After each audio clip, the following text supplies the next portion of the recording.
Hi camera fans, Michael from Fujifilm.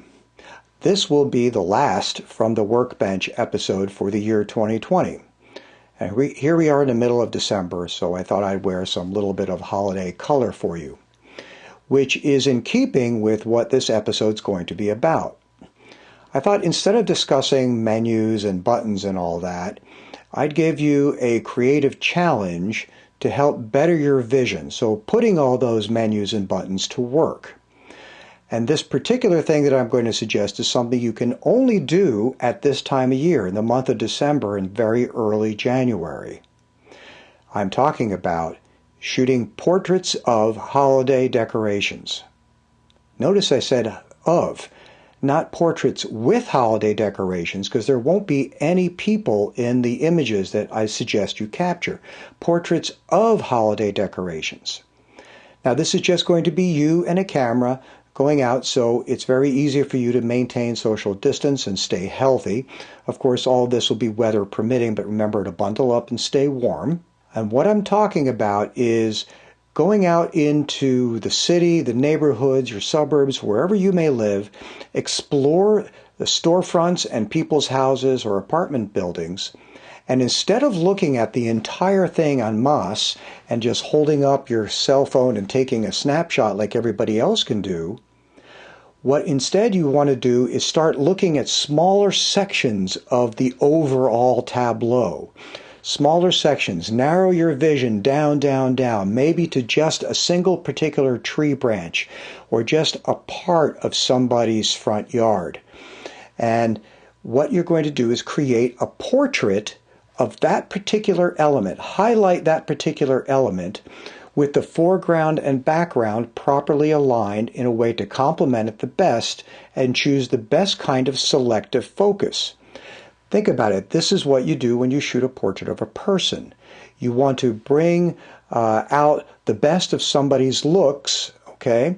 And you put them in an environment that's interesting in the background and interesting in the foreground, but not so distracting as to overwhelm the attention from the person's face. So you can do this with the holiday stuff because you can either focus on the foreground or focus in the background. Just as you would with a person, you choose shallow depth of focus. So I suggest shooting at an f2, an f2.8, maybe an f4. Also using a longer lens is going to be helpful because you definitely need to stay on the sidewalk or out on the street.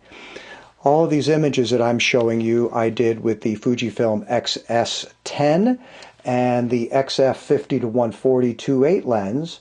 The XF55 to 200 would be another good choice.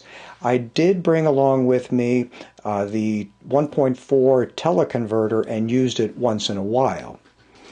Now, I did all of this handheld because what you are shooting is actually sources of illumination, so you're going to have plenty of lights. So getting a decent shutter speed should not be a problem. I found myself in the realm of about a 30th of a second to a 60th of a second, so I didn't need a tripod or even a monopod. And of course, the XS10 has really good in-body image stabilization. ISO is around 800, 1600. Once in a while I went to 3200, but again, the camera does really clean files, even all the way up to like ISO 8000, so I'm not worried about that. Now the other thing is you need to make a commitment to shooting JPEG. Don't cheat with RAW, because in order to train your mind to get better at working fast and on your feet and seeing a composition very quickly, you want to make a commitment. So don't give yourself the option of RAW files where you can monkey around with the color later, okay, or decide maybe I want it in this film simulation instead of that one. Make your commitment right there on the spot. So there's a lot of things you can do. I mean, there's all the inflatables on people's yards that you can use as a primary subject. You can do sort of medium shots, and then you can come in for close-ups. And white balance, well, for the most part, auto, because you have no way of knowing what all the multitude of light sources that somebody has in somebody's yard is made of. However, once in a while, you're going to need to set a fixed white balance, like this particular shot. So with auto white balance, all that green probably would have screwed up the white balance. Though I took a guess that the light bulb was an incandescent light bulb, and I set the white balance to incandescent, and I got perfect results.